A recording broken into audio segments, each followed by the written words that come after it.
Hi, everyone. Welcome to Textile Talks. It's so nice to see you all virtually today.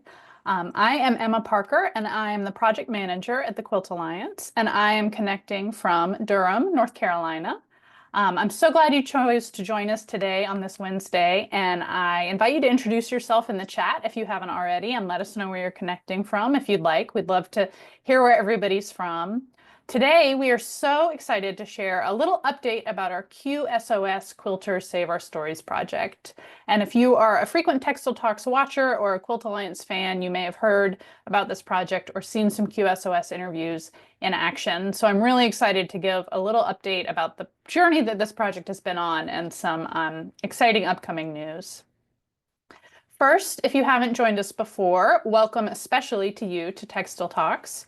It's a weekly series presented Wednesday at 2 p.m. Eastern in partnership with the Quilt Alliance and our three other partnership organizations shown here: the International Quilt Museum, Studio Art Quilt Associates, or SAQA, and Surface Design Association. Every Textile Talk is recorded and available via YouTube, and my colleague Amy will pop the link in the chat for the YouTube playlist if there are any Textile Talks you want to go back and catch up on. I encourage you, there's so much great stuff there for almost 5 years now of Textile Talks, or more than 5 years.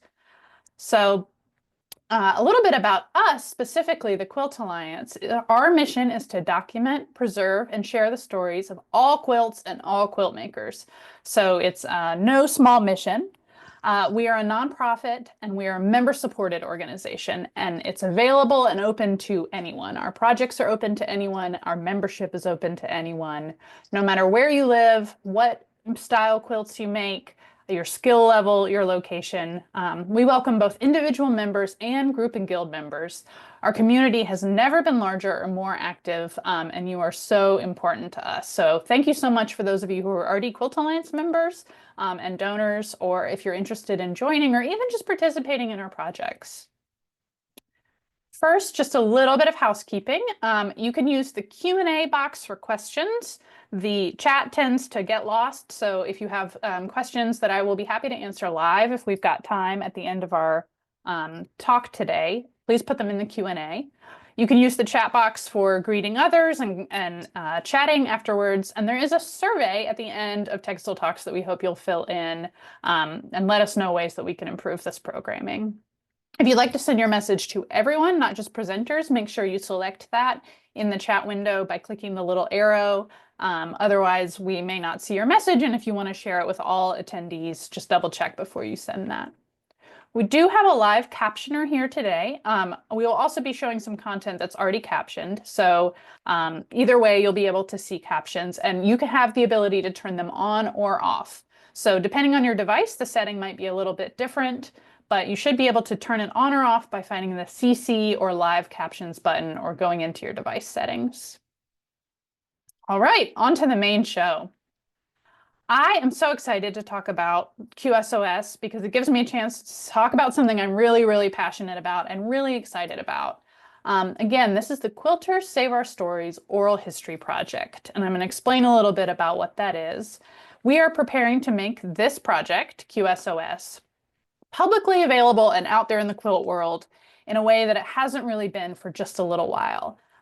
It's not that we closed the project, which has been running since 1999, but we haven't been actively recruiting interviews, new interviews for a while. We have done some, and we certainly will accept them if we're sent them, but I'll talk a little bit about why we've taken a pause. So I'm going to explain the project and then show you some real-life examples from our archive that illustrate why the project is so important and why we think it's really worth putting in all this work that we've put into it. And then I'll also share some exciting updates and talk a little bit about how you can get involved if you're interested. So we're going to get started. And first, I'm just going to play a little 3 or 4 minute montage that I think really brings home what the project sounds like. A lot of this presentation will be really oriented towards sound since it is an audio project. But I think this gets immediately at the heart of QSOS, and you might recognize yourself in some of these audio clips. So we'll go ahead and start. Tell us a little bit about the quilt that you brought in today. Well, why don't we also start by you telling me about the piece that you brought today? When did you make it? We just love this bright colors, this quilt you brought today. Can you tell us a little bit about it? Let's begin by talking about the quilt that you brought in. One of my very early quilts. It was the second quilt that I made. The quilt that I brought today is one of the largest quilts I've ever made. This was a class I was teaching here at the 1999 Quilt Festival in Houston, Texas. My grandmother, Mary Gasparic, was a blue ribbon quilter. She made over 90 quilts in her lifetime, and this is one of them. And I had no idea, never heard of a 1/4-inch seam or anything. I just figured, well, you just sew a bunch of squares together. And I just got this quilt back out and started working on it, so that was the third. I just kept on adding more stitches, so I kept with it. But anyway, the quilting kept my mind off of my problems. I think they're a source of comfort. There is something just holding them sometimes in hard times, difficult times. I think cloth is very soothing. I think just, picking up a quilt can be a very comforting thing. Okay, tell me about which aspects of quilting you most enjoy, and also if there's one aspect you don't enjoy, let us know about that.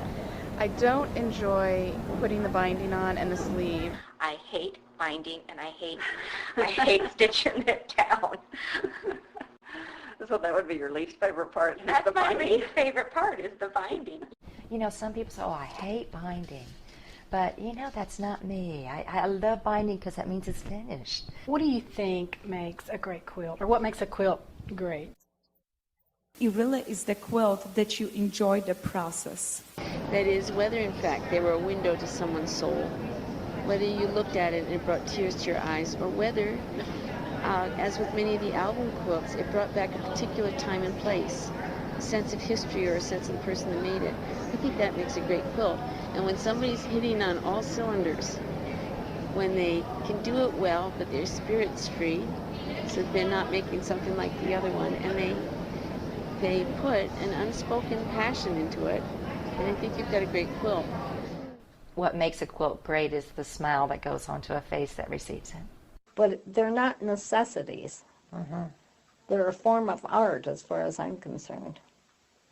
And you get a lot of satisfaction, I do at least, from completing a quilt and even working on it. It's not a bad hobby to have.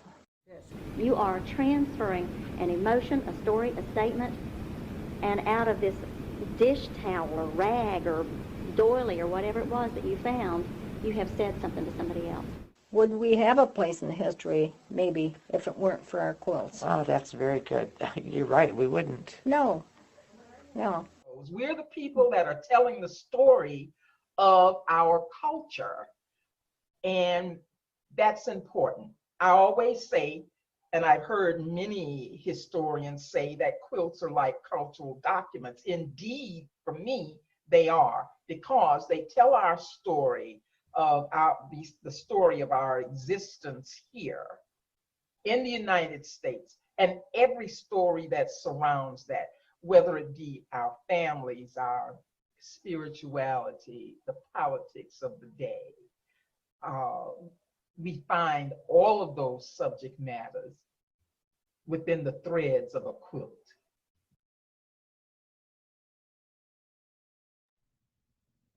So that's just a little teaser. I think that gives you a great sense of the depth and breadth of voices in the project, which is, as I mentioned, it's an oral history project of the Quilt Alliance. It started in 1999, and since then we have collected more than 1,200 interviews. These interviews typically are between 30 to 45-minute audio recorded interviews. Some are video, but most are audio. And originally they were collected on cassette tapes. So not digital, we had to digitize them to be able to hear them. And I'll talk a little bit about that. And QSOS interviews are really a variation of a style of oral history called the life history or interview. They are first-hand accounts told by one quilt maker to one interviewer. Sometimes that's a little different. We might have one or two folks doing an interview together at the same time. But they focus on quilt makers and their entire quilt making life. So not just the practice of making quilts, but their thoughts about the importance of quilts, how it affects and intersects with their family, their community, and their personal story. So that's a little overview about the project. These interviews are shared online at qsos.quiltalliance.org, and they're also archived at the Library of Congress's American Folklife Center and the University of Kentucky's Louis B. Nunn Center for Oral History, which has done a lot of work with us on oral history, new tools, digital tools, and also digitized our cassette tapes for us. QSOS interviews, I'll talk a little bit about what they're used for, but they are, I think, educational, they're fun, they're commemorative, and we have, even now that they're digital, been able to use this audio for a podcast. If you haven't listened to Running Stitch, a QSOS podcast, and you're a podcast person, it is hosted by historian Janken Smucker, and I'm a little biased since I'm a producer of the podcast, but I think it's really, really fun to listen to. So that's a quick background about QSOS. And there are lots and lots of interview projects right now that are happening. You know, there are many, many magazines and YouTube videos and lots of things. But what makes QSOS different is that the interviewee is a quilt maker. This is focused particularly on people who make quilts. We have a couple examples of QSOS interviews with quilt collectors or historians, and also a fabric designer. So it is the quilt world writ large, but in most cases, all those people still have made a quilt. Another unusual thing about QSOS interviews is that they center around a touchstone quilt, which is one quilt that typically people bring with them physically to the interview. If it's not available, we can use a photo. But that tends to be kind of the starting point or focus point, and the interview builds from there. Also, I think to me, the most amazing thing about QSOS is that it is available to anyone. You can be a brand new quilter. We have interviews with people who have just made their first quilt, or people who have been making quilts for decades and are quite well known. There's no gatekeeping. You don't have to be a legacy quilter. You don't have to be an experienced quilter. We want to hear the stories of anyone who considers themselves a quilt maker. And also, it's a grassroots project. So it's actually one of the biggest grassroots projects of its kind, where the community goes and interviews other quilt makers. So I think that's really amazing. It's not like we have a small crew of trained, paid interviewers who maybe aren't familiar with quilting, but they're conducting these interviews. It's really a grassroots project of quilters or quilt lovers talking to other quilters.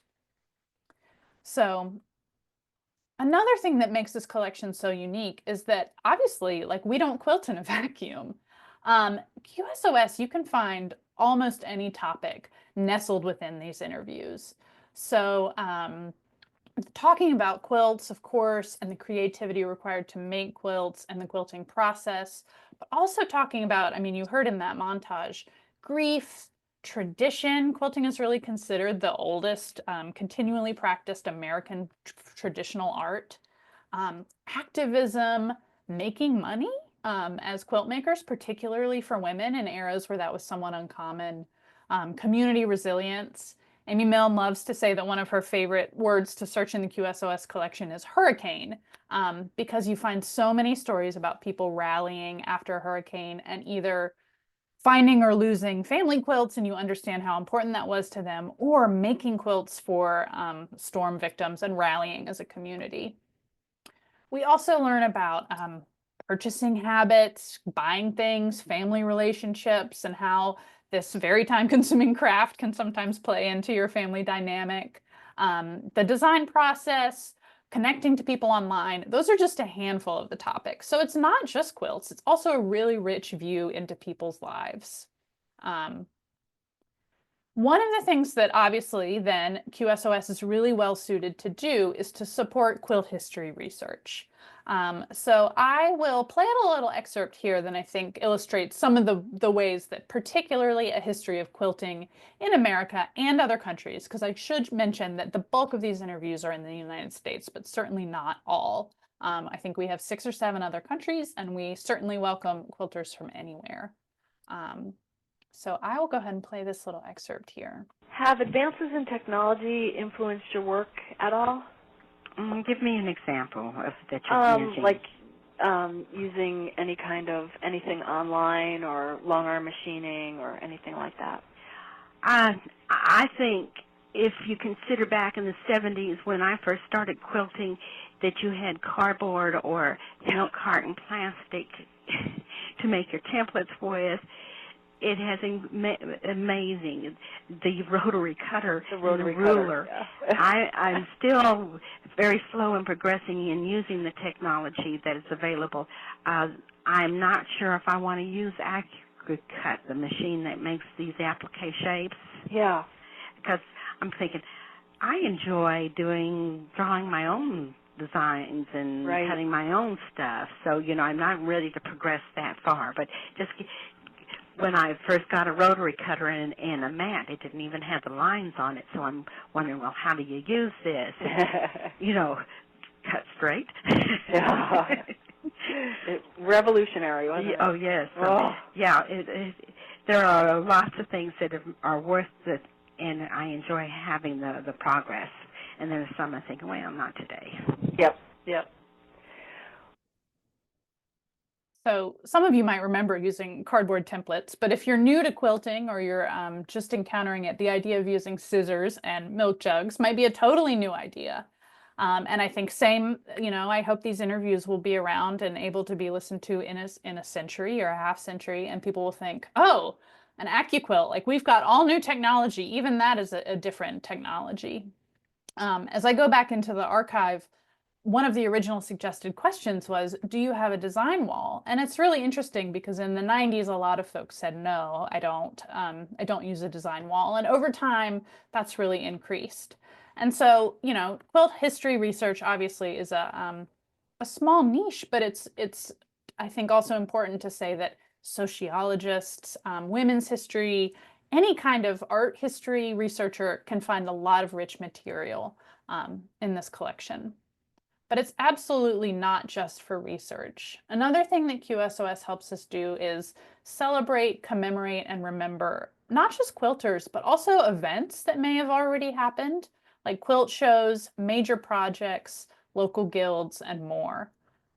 They are such a lovely way for families and friends of quilt makers to revisit their voices and words.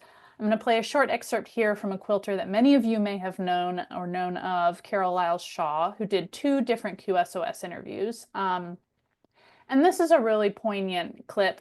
Carol passed away, I think, last summer or not too long ago. And in this clip, she talks about how she wants to be remembered. And if you knew Carol, which I think probably a lot of us did, I think you'd agree that she did achieve this goal. How do you want to be remembered? As an artist. I want to be remembered as an artist who blended and transformed a traditional form of women's work, quilting, and used it to inform her artistic work. I want to be remembered. As an artist who explored important ideas and important themes.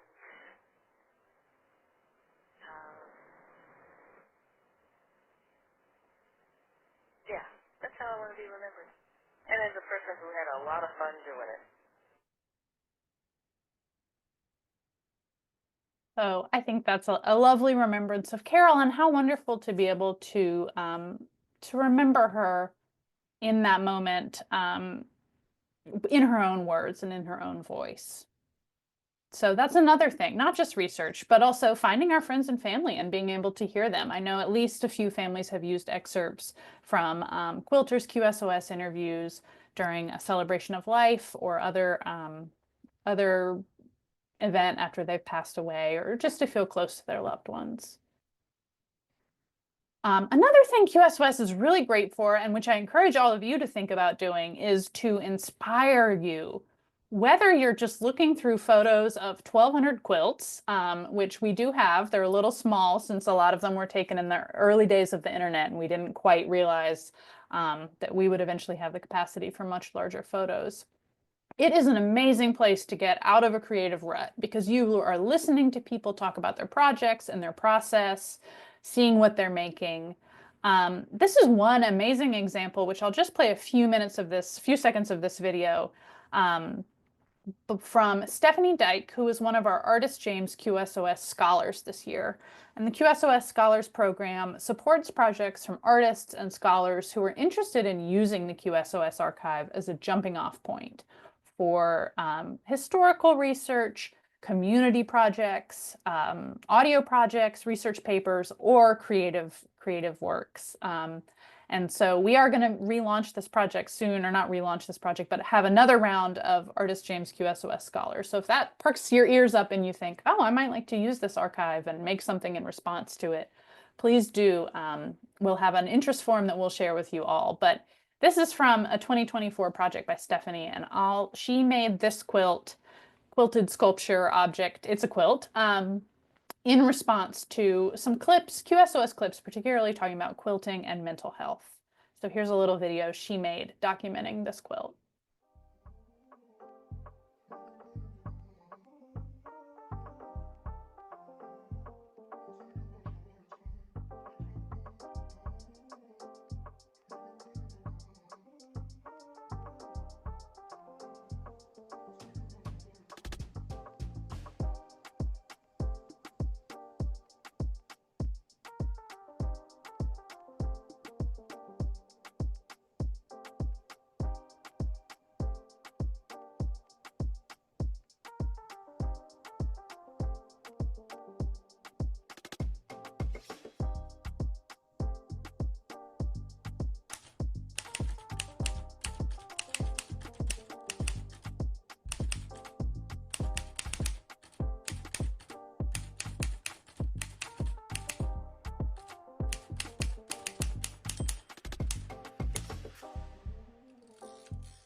So there's a much longer video. We'll include a link to it and you can check it out, and also read a little bit on our website about what she's written about the project. But she included quotes from QSOS interviews, and the typewriter keys, I think certain keys when you hit them actually did play the excerpt from the interview. And she talks about rolling pins and just the materials she used. I think it's a really great way to take these voices and transform them into a work of art.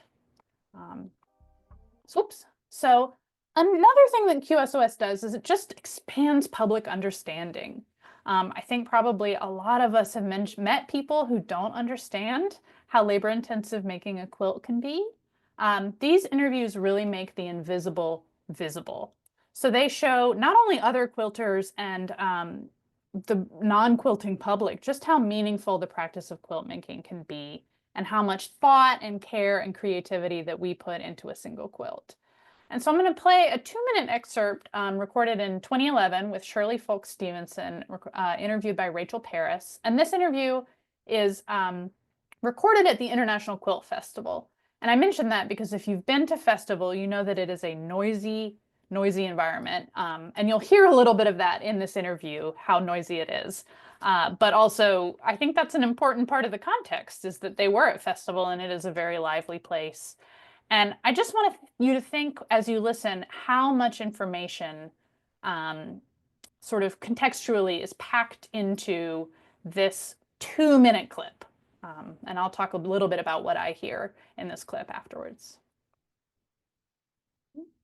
Have you ever used a quilt to help you get through a difficult time? Yes. Yes. Can you tell me about it?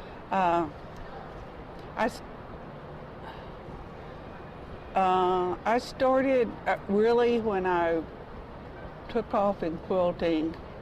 I wasn't in a real good marriage, And that was something I could do that gave me pleasure, and be in the room with him while he watched TV,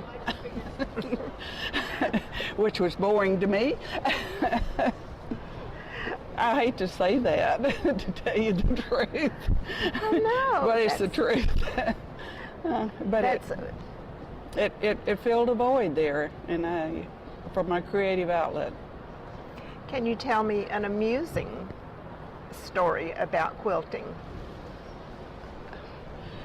Well, one of the first shows, I guess, that I was vending in Paducah years ago, two little old ladies came up in front of the booth and pointed at a quilt, and she said, what I'm said to the other, Mabel, that's not a quilt, that's just something you hang on the wall.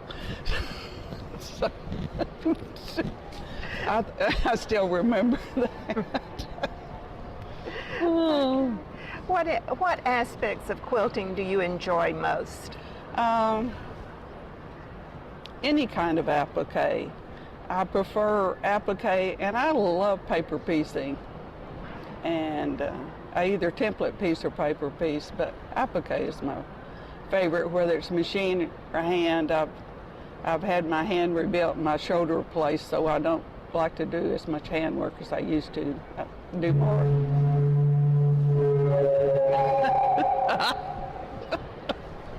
Are you going to transcribe that? I like to hand quilt, but I have to be real careful how I use my hands today so they'll last as long as I do. Mm-hmm.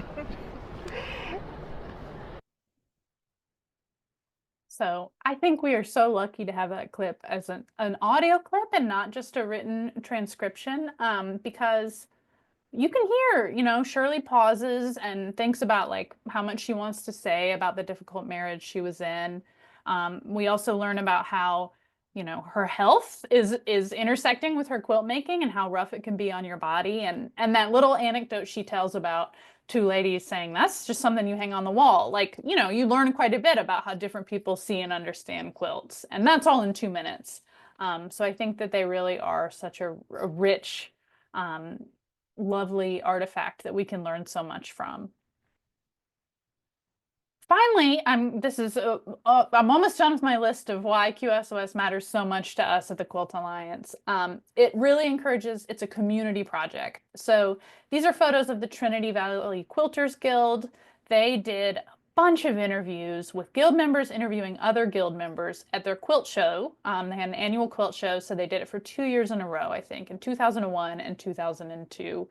And they learned so much about each other. It's really, really fun to read some of those interviews because there's so much like, oh, I didn't know that about you. I've known you for 30 years and I had no idea. And so it's an incredible project for your guild to incorporate, whether you do it in an annual show, you do a QSOS each meeting or something like that. It really is an incredible way to take a snapshot of what your quilting community, whether that's a guild or an art group or a local community group, is doing in a moment. Because I'm sure their quilts now look very different than they did in 2001 and 2002, and their members have changed. And maybe they've lost a few of these members or gained new ones. So I think it's a really, really fun way to get a snapshot and also get to know folks.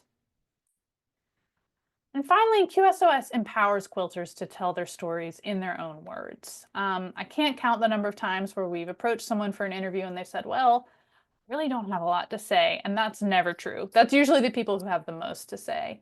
And so here's a little clip from quilter Maria Schell. This is my last clip I have to share, just talking about the project and what it meant to her. I don't think I really got it the first time, how it will be really exciting, 100 years from now, that there's this archive of what people were doing with quilting and really the movement. I consider myself a student of quilt making, the history. It was something people did out of necessity or to pass the time, and then in the 70s how quilt making really transformed, and now we're where we're at right now, which is just, it's amazing, and it's wonderful that you've taken time to document it. Yeah. Thanks, Maria, for recognizing that. We are excited that we've taken time to document it. So I hope that kind of illustrates why this project is labor intensive. It is a labor of love. It is free to participate in. It is free to view these interviews. But for all of those 6 reasons, we knew that it's something that we have to continue doing and that we want to make as accessible to as many people as possible.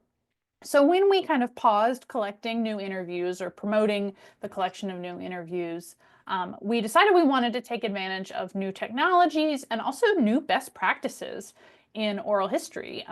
Since 1999, obviously things had changed quite a bit. The internet had changed, and so we wanted to revise the project guidelines to bring it into the 21st century, and also to make it just more inclusive, easier to participate in, just really, really accessible. And that means also being able to access the interviews. Originally, they were presented as a transcript on a page that looked pretty much like this. So it was just the text. You could not hear the audio. There's a lot of richness that you miss when you're just reading a transcription of what someone's saying. So we started using a free open source software developed by the University of Kentucky, Louis B. Nunn Center for Oral History, as I mentioned, who's one of our partners. And they make this amazing thing called the Oral History Metadata Synchronizer, which is a really long word for kind of a table of contents for each interview. So you have the audio file up here and you can play it, but you can also jump to different segments, and each segment is described. So if you're trying to search in 1,200 different interviews only for people talking about applique, you're really, really interested in different applique techniques, you can jump straight to it. So you don't have to listen to them talk about learning to quilt or, other things, although you might find that you're actually interested in that. But you can go straight to what interests you and hear that segment and also see it described. So moving our interviews from text to audio has been a giant undertaking that we're still in the middle of. We're about somewhere between half and 3/4 of the way through, and it's taken us several years to get to that point because each interview takes several hours to index. But we are slowly trucking through, but we're excited this software makes it possible to make some changes to the administration of the project. So we're announcing soon new guidelines that will make the project easier to participate in. For instance, we no longer have to hand transcribe each interview. Some of you may have volunteered for the QSOS project and transcribed a few interviews, and you know how long it can take. We also, instead of having a laundry list of questions to go through, we have some broad suggested topics that will let QSOS interviews make sure that they're all kind of on similar themes, but also that you can explore what's relevant to that interviewee. We are doing new training and doing digital audio. We're no longer, we'll accept a cassette tape, but we're certainly not recording the bulk of interviews on cassette tapes anymore. The internet also allows for bigger and better photos. And as I said, we're indexing the interviews and making the audio available online. And we're also trying to make sure that this is a project that groups can do. I think that's really an effective way. Certainly we had, in the early years of QSOS, several very committed volunteers who did a ton of interviews on their own. But we'd love for there to be a community and that you can do this with your quilting community as well. I do want to say that we are really committed to this notion of these interviews being an oral history and not just an interview like a journalistic interview. And I have a background and an interest in oral history, so I won't get too in the weeds here about why we try to align the project, which is a little different than most kind of traditional oral histories. It kind of straddles the line, but it is, oral history is not just a journalistic interview that is trying to get down the facts. It lets people talk in their own words about how they have intersected with, as this says, the forces of history, of what has changed and what we remember about the past. And so on the side, you'll see the 6 R's of oral history, this notion of research, that maybe before doing an interview, you prepare. And you develop a rapport with the interviewee. So it's not something that we're going in, we're getting the story, and we're out.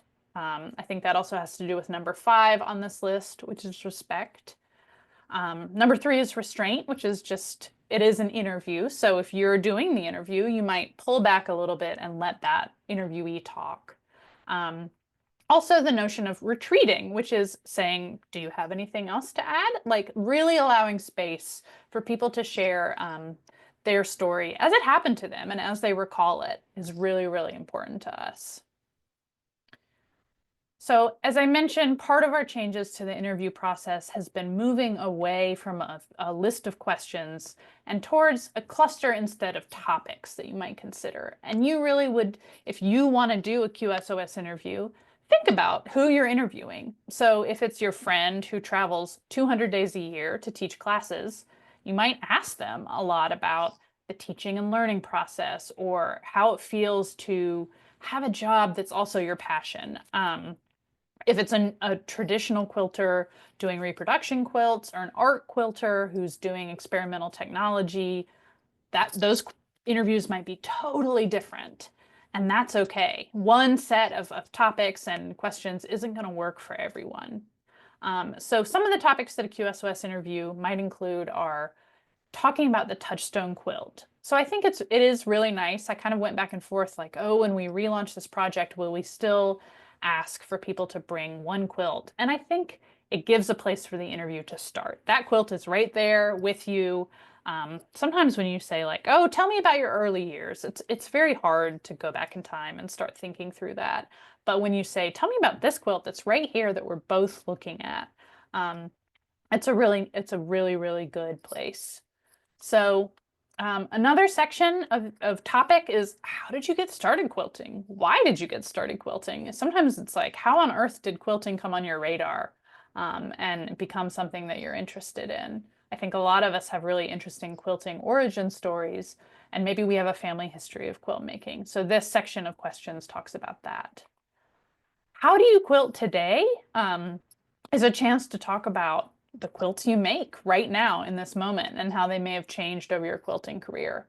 So this could be things like, tell me about your studio, tell me about the processes you like, tell me about the materials you like to use. One of my favorite questions and things that I love to hear from people is, what is your favorite tool? And sometimes it'll really surprise you. It might be like a toilet paper roll or something. And I've learned a lot from just asking that question. One of the topics that we added that wasn't as present in sort of the 90s era QSOS version and early 2000s is thinking about the social aspects of quilt making.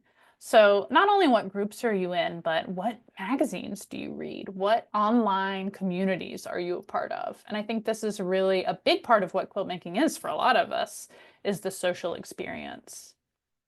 And finally, kind of this big picture question, why are quilts important? Why are quilts important to American history? Why are quilts important for you? What do they offer to your life?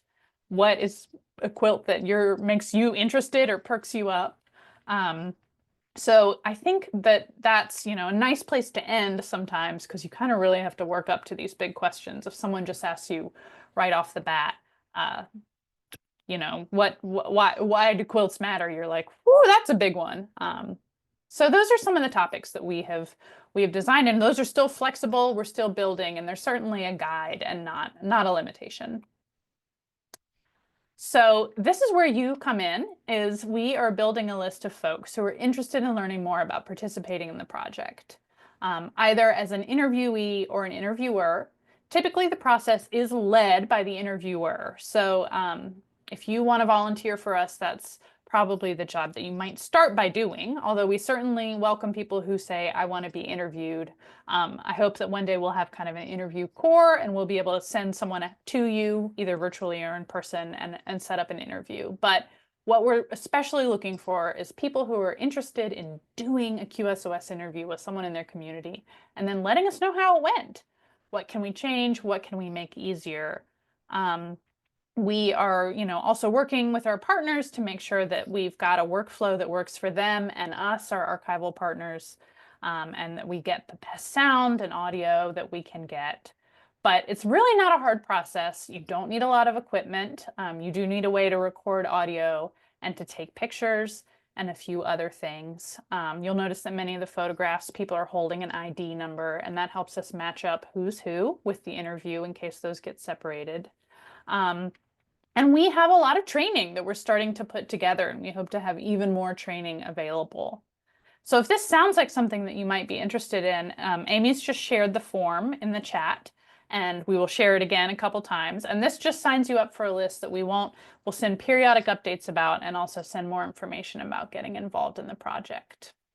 And I do want to say, as I said, you don't need a whole lot of equipment.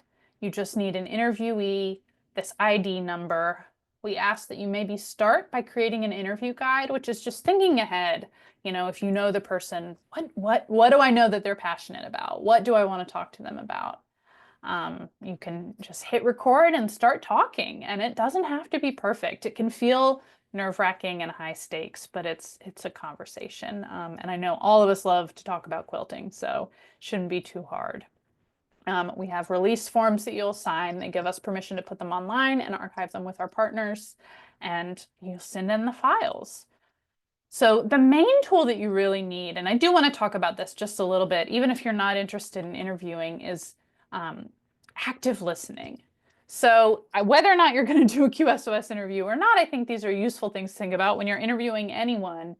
And it's just a few tips, like keeping your questions open-ended. So instead of saying, have you ever done applique? Because someone could just say, yep. And then that's the end of that conversation, right? Instead saying, tell me more about the techniques that you like to use. Another thing is just not getting too hung up on the way that you think the interview is going to go. So you might create your interview guide and think of some questions, and it might go somewhere else entirely. And it can be challenging to listen to what someone's saying and also planning ahead about what you're going to ask next. It's really a skill that you have to learn. But sometimes you just have to go with the flow for sure. And somebody will say something really interesting, and you might miss it if you're already thinking, what am I going to ask next? I think also something that can help is this two-part question. So you told me you've never missed a Tuesday guild meeting. What is it that keeps you going back? So you can reference something they've already said and then ask for a little clarification, and a little more information is really helpful. And also asking follow-up questions, you know, like don't be afraid to pry just a little bit. Like when you said you felt like an outsider, why was that? You know, or can you tell me more about that class and why you loved it? I think are really, really useful follow-up questions. Can you tell me more about that? Or can you explain what you meant when you said this? So I'm going to skip that actually, but, oh, we skipped a little too far. Just one second. Yeah. So if you are ready to learn more, you're not committing yourself to anything, but we'd certainly love to hear from you. Again, Amy has shared the link and the interest form there. You might also consider talking to your guild or your group that you're involved in, or your local community about planning a QSOS project in your, in your guild. We have done these both as one-off documentation days or also as long projects. Maybe you do one per meeting or one per quarter, or you meet new members by doing a QSOS interview with them. You can also support our work by joining the Quilt Alliance or making a donation. We are also looking for folks eventually maybe to help us clean up transcripts. We're still working on our workflow for this, so we're not quite ready for you yet. Helping us to index, and also just you can help us by exploring the QSOS project. If you find an interview that really resonates with you, please share it on Facebook, share it on Instagram, talk about the project. They're really fun just to put in the background while you're sewing, and just listen to them. I think that's a really, really nice way to just hear lots and lots of different people's experiences and perspectives about the art of making quilts. So I think that's all I have, really. I want to end with one thing, and then we'll go into Q&A here, and maybe I'll ask my colleague Amy to come on and help me, but I think I can see the question. So this is a quote from Janet Finley in a 2002 QSOS interview. So one of our earliest QSOS interviews. And whenever we share this, quote, we get a lot of feedback because I think it resonates with a lot of people. And what she said is, what also moves me is that when a woman is gone, even if the quilt remains anonymous, we knew someone was there. We knew that person was there. And a quilt is the last aspect of her life to survive.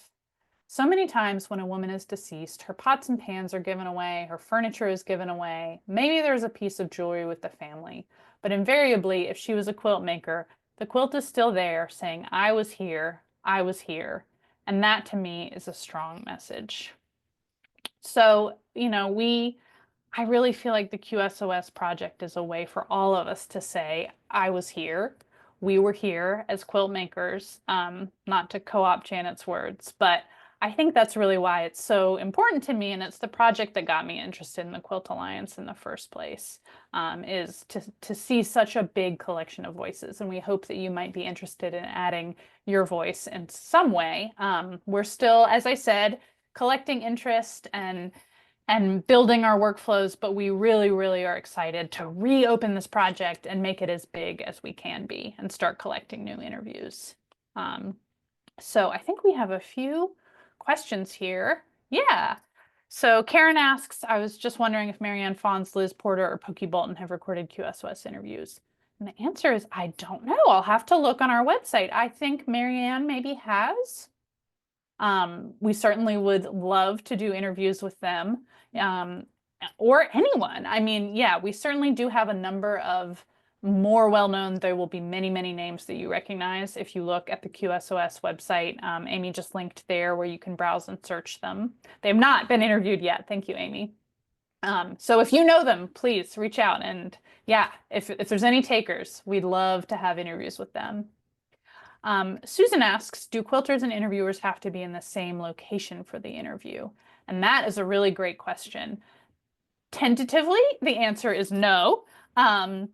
We are happy to accept virtual Zoom interviews. We're still working out exactly, like, you know, we want the video quality and audio quality to be as good as possible, and that does depend on your computer. But certainly many of the QSOS interviews that we already have were conducted by phone. And those are a little bit difficult to hear, but they were, the interviewer was in Illinois or somewhere else. So no, if you have someone that you'd like to interview via Zoom or by phone, but I actually will have to do some research about how to pull that off and record a phone call, but we would love to have you. And let's see, Michelle says, how long should an interview be? That is a great question. We have no maximum time. We have no minimum time. I have found that about 30 to 45 minutes tends to be the sweet spot, but it certainly could go on longer than that. Once you get to about an hour, I think that everyone gets tired. And, you know, you could arrange maybe a part 2. I know for oral history projects that have these like expansive life story projects, or like the University of Kentucky, for instance, has a collection of interviews about bourbon distilling, and they have sort of long multi-generation bourbon families talking about the process of making bourbon. And those interviews, I think they sometimes have multiple parts because people have a lot to say. And yes, I think if you have a friend that's a real talker, even better. There's no maximum or minimum. So yeah, great question. Paula says, not really a question, men are getting more and more involved in quilting, so we must acknowledge histories too. That is absolutely true. I sometimes focus a lot on quilting and its intersection with women's history, just because historically it has been primarily women, but we have a number of amazing interviews with male quilters. We absolutely welcome anyone. And I think those interviews are most interesting because they are a minority in the quilt world still, even though more and more are getting into it. One of my favorite QSOS interviews is a long haul trucker. There's actually part 1 and part 2. Maybe Amy can link to it. But he talks about the process of making amazing quilts by packing his whole quilting rig into his big rig in a bin and putting down a piece of plywood in his in the cab of his truck or whatever and making quilts. And it's really, really His trucking company recognized that people need hobbies when they're out on the road and a way to relax. And so he got into quilting that way. And it's a really, really good interview. So maybe we'll find the link. David White, that's his name. So this is part 1 that she's just linked to. And Lisa says, I missed the first few minutes. Interviews are recorded on our phones. Yes, so you can record it on your phone. We also recommend, if you're going to do many QSOS interviews, investing in a very inexpensive digital audio recorder. The problem with recording on your phone, one of the problems is that files can get quite big when you're recording for 30 or 40 minutes. But you certainly can do it with your cell phone. And they've become quite high quality. But also digital audio recorders have come down quite a bit in price recently. And so if it's something that you think you might be able to want to invest in, we certainly would be happy to make some recommendations. And we're also starting to think about having some equipment kits that can travel. We don't want anyone to spend money on doing a QSOS. But it is something that you record yourself and send in to us. So that's how it works. We did think a little bit about doing video oral histories, which has become more common. And ultimately, those files are quite large. Even though quilting is such a visual medium, it's tricky to have audio and photos, but we are trying to counter that by just taking lots and lots of pictures during an interview when we can, or having the interviewee, if it's a virtual interview, send us lots of photos. So that might include their touchstone quilt, other quilts they've made, even a picture of their studio so we can get a sense of how they work and how they create. But we also have our Go Tell It at the Quilt Show, or Go Tell It project, which is another great way. That is a video project. And so you can film those also on your phone. It's one person talking about one quilt for 3 minutes. And I think that's a really nice counterpoint to QSOS, because where QSOS is sort of life experience focused and very internal, and sometimes not all that concrete, Go Tell It video is just about the quilt, and it's object focused, and it's short, it's snappy. Anyone can do it, even if you're not a quilt maker. QSOS is a maker specific project. So I definitely also think if you're doing a QSOS interview and you also want to record a Go Tell It video, that's a great way to do it. And finally, the whole process, if you're interested, shouldn't take, you asked about the length of an audio, too long. I mean, I think there's a little bit of time to make contact with your interviewee and set up a time. And then some time, I really recommend making an interview guide beforehand. And that just can take 10 or 15 minutes. There's the time to record the interview and maybe a little bit of chatting before and after. And then the time to upload and send us the materials, which do come with a little form to fill out about the person and about the contact information. So, I mean, I think the whole thing you could knock out in under 2 hours over the course of a few weeks. But certainly it shouldn't be a big time commitment. And you can take your time doing these interviews. So we will have kind of a Zoom training session periodically coming up to talk about the process. And we also will share a ton more tips and tricks during that, and also our written documentation with folks who are on the list. So we won't email you more than, say, once a month when we have updates. But if you are at all interested, please do sign up, and we would love to hear from you. So I think that's about it. If there's any other questions, please feel free to pop them in the chat. And yeah, we do have one question from Virginia that says, do you ask quilters if they have labeled their quilts? Yes. So that is a great question. I do typically include that in my when I interview someone, only because it's something that's really, really I'm passionate about, and the Quilt Alliance is passionate about it. And it really is the very best way to make sure that your story stays with the quilt. So I think that's a great question to ask, because it also forces people to confess that maybe they don't always label, and think about why it's important. I have found that if people are doing a QSOS, they're already pretty committed to the notion of historical documentation, but that's not always true. And so I hope all of you will consider labeling your quilts, and thinking about our quilt story and how your quilt story is important. So thank you again, everyone, so much for joining us. We are so excited to just do this little teaser about what's coming and talk about why we love the project. It really is a labor of love, and I think it can be used and explored in so many ways that we haven't even discovered yet. So if you want to talk about QSOS, please get in touch, and I'd be happy to share or send you some interviews to read and listen to, or learn more about participating. So thank you again. Thanks so much. And join us next week on Textile Talks, June 18th, presented by SACWA. We have Muskogee Journey, an exploration of identity, belonging, home, and heritage with Melinda Schwackhofer. That sounds really interesting and exciting, so certainly join us for that if you can. And thank you again to our sponsors. Please visit us online at quiltalliance.org, and we hope to hear from you soon. Thanks, everyone.